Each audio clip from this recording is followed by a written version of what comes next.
C'est une fierté de Dalloz et de Lefebvre-Dalloz de pouvoir rééditer un ouvrage comme ça pendant 20 ans. C'est la 10e édition anniversaire. Au départ, 200 pages, aujourd'hui 700 pages.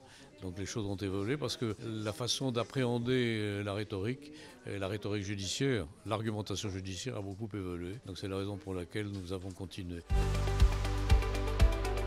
Ce qu'il renformait depuis le début, c'est-à-dire une description de l'ensemble des techniques argumentatives telles qu'on peut les voir décrites par Aristote, Quintilien, Cicéron.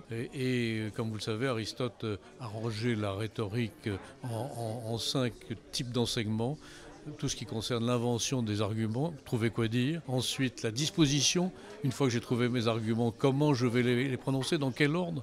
Ensuite, quels mots pour le dire, c'est-à-dire le choix des mots pour dire son argumentation. Enfin, l'action, c'est-à-dire la façon de se tenir et de se mettre en scène, de mettre en scène son corps.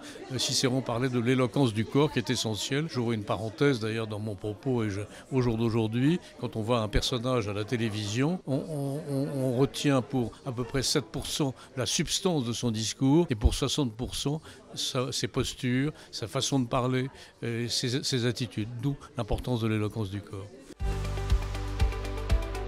À tous ceux qui sont intéressés par l'art oratoire, tous ceux qui se posent la question de trouver les bons mots pour dire les belles choses, les bonnes choses, les bons arguments, c'est-à-dire bien sûr principalement les professions juridiques, les avocats, les procureurs de la République, tous ceux qui sont chargés de persuader au sein du système judiciaire, mais pas seulement, parce que, comme on le sait, depuis quelque temps, la rhétorique a tendance à déborder de ses frontières juridiques pour retrouver sa gloire passée, c'est-à-dire dans des concours d'éloquence, dans des interventions diverses, au niveau politique notamment. Vous avez toute une série de députés, je ne dirais pas les partis, qui se servent des moyens qui sont mis à leur disposition par la rhétorique.